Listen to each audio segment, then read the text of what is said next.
តោះមកដឹងពីចំណុចខ្សោយរបស់តារានិករទាំង12មនុស្សម្នាក់មាននិស្ស័យផ្សេងគ្នាទៅតាមរយៈប្រភេទនៃក្រុមតារានិកររបស់ពួកគេហើយក៏មានចំណុចខ្លាំងនិងចំណុចខ្សោយផងដែរតោះមកដឹងពីចំណុចខ្សោយរបស់តារានិករទាំង12 1. Aries ជាមនុស្សក្លាហាននិងមានទំនុកចិត្តខ្ពស់ប៉ុន្តែមនុស្សទាំងនេះចិត្តក្តៅណាស់មិនចេះអត់ធ្មត់នោះឡើយដែលជាហេតុផលធ្វើឲ្យពួកគេច្រើនតែធ្វើខុសបង្កបញ្ហាឲ្យរាលដាលជាញឹកញយលក្ខណៈប្រកួតប្រជែងរបស់មនុស្សនៅក្នុងក្រុមនេះខណៈពេលដែលគួរឲ្យសរសើរពេលខ្លះអាចធ្វើឲ្យពួកគេពិការភ្នែកចំពោះលទ្ធផលនៃសកម្មភាពរបស់ពួកគេមានទំនោរខ្វះការអត់ធ្មត់ហើយចូលចិត្តឈានទៅមុខដោយមិនបានគិតអ្វីដែលកន្លងផុត 2.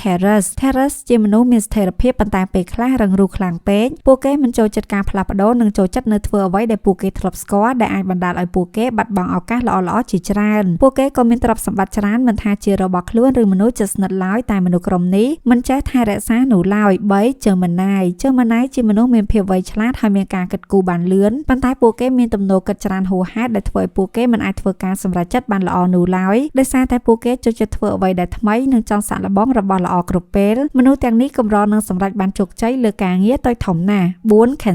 Cancer គឺជាមនុស្សដែលប្រកាន់ខ្ជាប់នៅទម្លាប់អាក្រក់មនុស្សទាំងនេះមានការផ្ដោតអារម្មណ៍ខ្លាំងប៉ុន្តែពេលខ្លះពួកគេមានអារម្មណ៍រំជើបរំជួលដោយសារតែពួកគេខ្វល់ពីអ្នកដទៃច្រើនពេកពេលគេឈឺចាប់គេនឹងស្ងប់ស្ងាត់មិនចង់ឲ្យអ្នកណាមកនៅចិត្តហើយគេតែងតែគិតដល់អតីតកាលដែលធ្វើឲ្យគេរងទុក្ខជាខ្លាំង 5. Leo ជាមនុស្សមានទំនុកចិត្តខ្លាំងមនុស្សទាំងនេះពូកែយកចិត្តទុកដាក់និងមានមន្តស្នេហ៍ចំពោះអ្នកដទៃទោះបីជាយ៉ាងណាក៏ដោយពេលខ្លះពួកគេអាចមើលទៅហាក់ដូចជាក្រអឺក្រទងបន្តិចដោយសារតែពួកគេចូលចិត្តទទួលបានការសរសើរនិងមិនចូលចិត្តការរិះគន់ដោយសារតែពួកគេពិបាកទទួលយក 6. Virgo ជាមនុស្សមានភាពហ្មត់ចត់ណាស់ពួកគេចូលចិត្តអ្វីៗទាំងអស់ឲ្យមានភាពស្អាតស្អំរហូតដល់ពេលខ្លះបារម្ភខ្លាំងពេកខ្លាចធ្វើអ្វីខុសហើយបន្ទោសខ្លួនឯងតារានិករនេះចូលចិត្តគិតអំពីអ្វីដែលធ្វើឲ្យពួកគេព្រួយបារម្ភដោយសារតែធ្វើអ្វីគ្រប់យ៉ាងត្រូវតែល្អឥតខ្ចោះពួកគេតែងតែរិះគន់អ្នកដទៃជាញឹកញាប់ដែលជួនកាលអាចធ្វើឲ្យអ្នកដទៃមានអារម្មណ៍មិនល្អ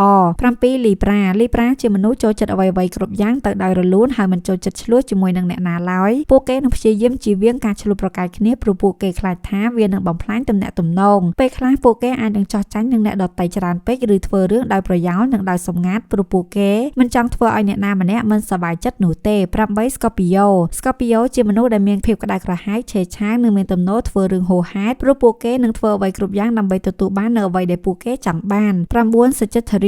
Sagittarius ជាមនុស្សដែលចូលចិត្តសេរីភាពចូលចិត្តធ្វើអ្វីថ្មីនិងចូលចិត្តធ្វើអ្វីតាមដំណើរទោះជាយ៉ាងណាក៏ដោយពួកគេមានទំនោរមិនចូលចិត្តចងភ្ជាប់នឹងអ្នកណាឡើយពួកគេនិយាយត្រង់ៗដែលជួនកាលធ្វើឲ្យអ្នកដទៃមានអារម្មណ៍មិនល្អ 10.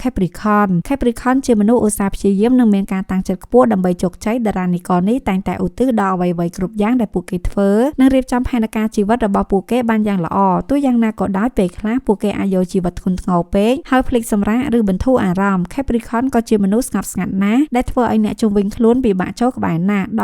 11. Aquarius គឺជាមនុស្សដែលមានភាពច្នៃប្រឌិតខ្ពស់ចូលចិត្តអ្វីដែលថ្មីហើយមានភាពឯករាជ្យខ្លាំងពួកគេចូលចិត្តគិតតែពីខ្លួនឯងប៉ុន្តែពេលខ្លះហាក់ដូចជាត្រជាក់មិនបញ្ចេញអារម្មណ៍ចូលចិត្តរក្សាអារម្មណ៍ខ្លួនឯងនិងមិនចូលចិត្តបង្ខំឬបង្កើតឲ្យធ្វើតាមគំនិតរបស់អ្នកដទៃ